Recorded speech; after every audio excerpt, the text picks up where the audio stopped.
posisyon natin, kini-question natin no, itong paghain ng mga reklamo sa Regional Trial Court sa halip na sa Ombudsman. At yan ang pagsuporta na binibigay natin din sa ating kapartido na si Secretary Laila. As I understand it, her lawyers are also preparing no, to question itong filing of charges before this Regional Trial Court. So, usaping legal ito at binibigyan natin ng suporta at si Senator Laila dito sa usaping proseso ng paglilitis at pagkikwestiyon nitong naging pasya ng Department of Justice. Sir, yung pag-question nyo, sir, balak nyong ipahiwatig kay Secretary Aguirre na kine-question nyo tong naging move niya? Through the courts, of course. Dapat. Through petitions, through the counsel of Senator De Lima. Tayo naman susuporta lang at binibigyan din natin siya ng... Of course, the other consideration, of course, is her safety, although wala pa naman tong warrants of arrest, no? So we'll take it one day at a time. In the meantime, we're questioning itong pag-file ng mga kaso. Naniniwala tayo na hindi credible yung ebidensyang ginamit at yung testimonya ng mga convicted na mga drug lords at binigyan pa ng inaabsuelto pa sila dun sa kanilang illegal drug activities. Kaya talagang questionable at nandiyan pa tayo sa ngayon. Sir, napag-usapan po ba sa caucus ng senators yung issue about Senator De Lima?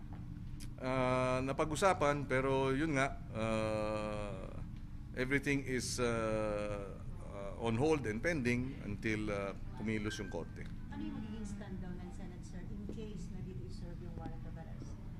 I think pareho pa rin yung posisyon na hindi dapat sa Senate premises out of respect for the institution. So, yun ang initial na pag-uusap. Anong gagawin, sir, kung sakali pong dito i-serve?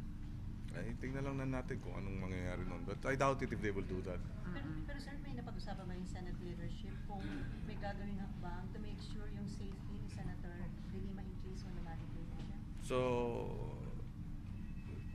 wala pa naman yung warrant of arrest. So, hintayin muna natin. Napag-usapan yung ganun kasi Merong mga pag-uusap.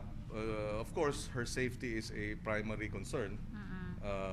In fact, the safety of anyone who is subjected to these court processes.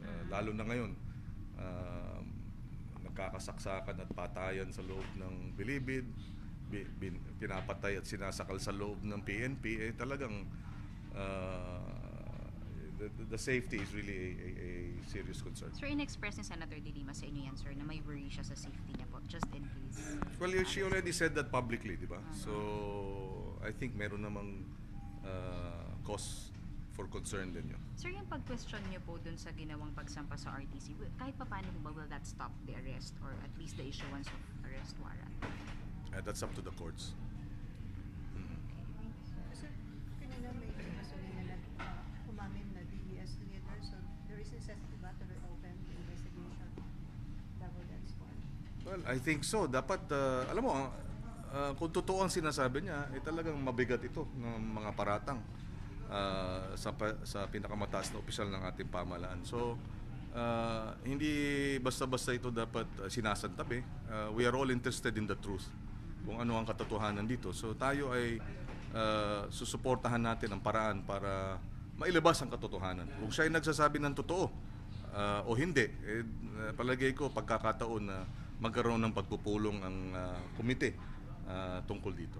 Sir, napag-usapan din yan sa caucus kanina, yung naging claim nila sa Hindi. So all about what yung kanina Lima's focus? Well, yung pagkain, yung, sir. may pinag-usapan din yung hearing ng public services, yung hearings din ng charter change, pinag-usapan din yun. Yung Constitutional Amendments Committee.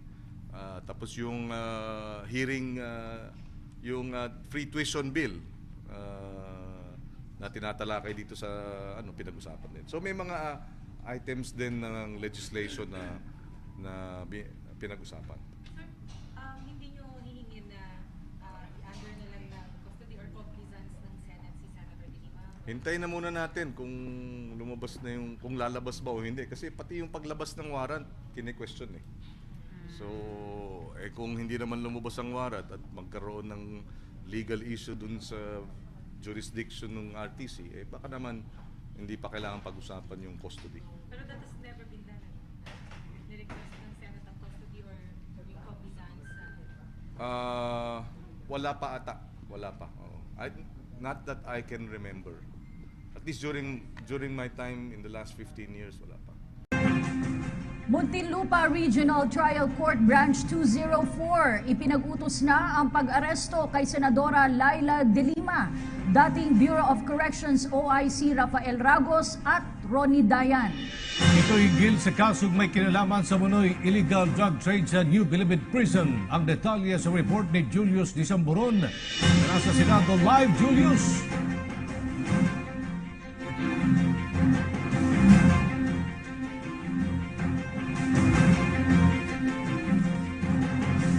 Salamat at magandang gabi, Kathy and Aljo. 2:00 nga ngayong hapon, naglabas na ng warrant of arrest si Executive Judge Juanita Guerrero.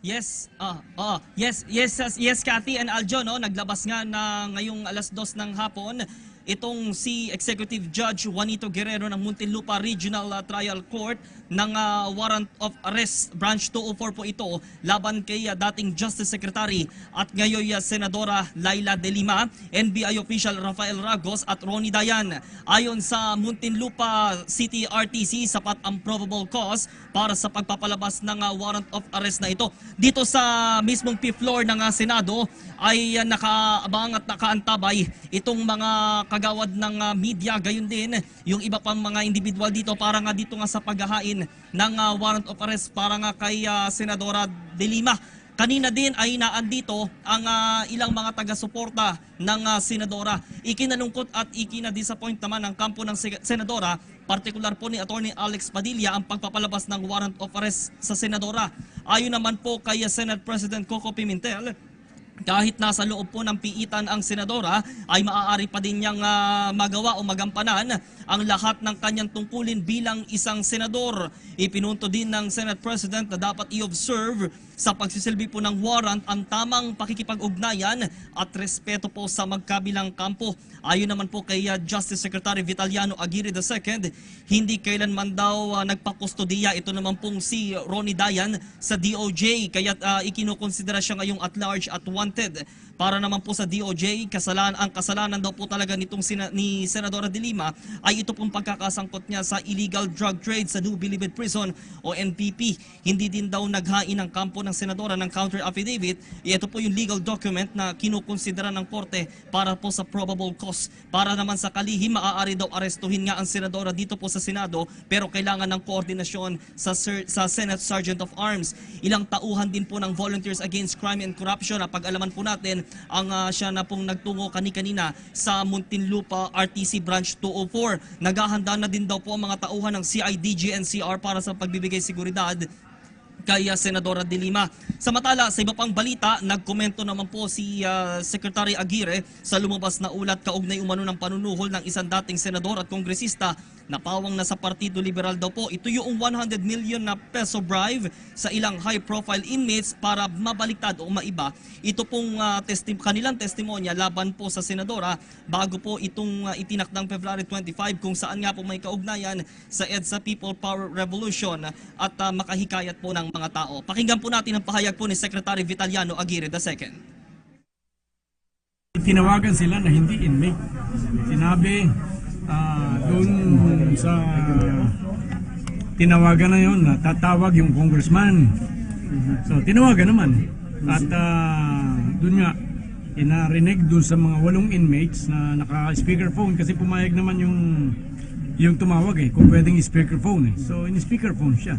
Narinig nung lahat nung 8 inmates yung kanilang offer na 100 million. Kada isa Tinanggihan, buong Ilan po dun sa mga inmates na tumistigo po laban kay Senadora De Lima ay sina Herbert Colanco, Engelbert Aseñas Doreno, Vicente C., Jojo Balicad at Peter Co. Antabayanan pa din po ninyo po dito sa PTV News ang pinakahuling detalye kaugnay po dito nga po sa pagsisilbi po ng warrant of arrest laban kay Senadora Laila De Lima.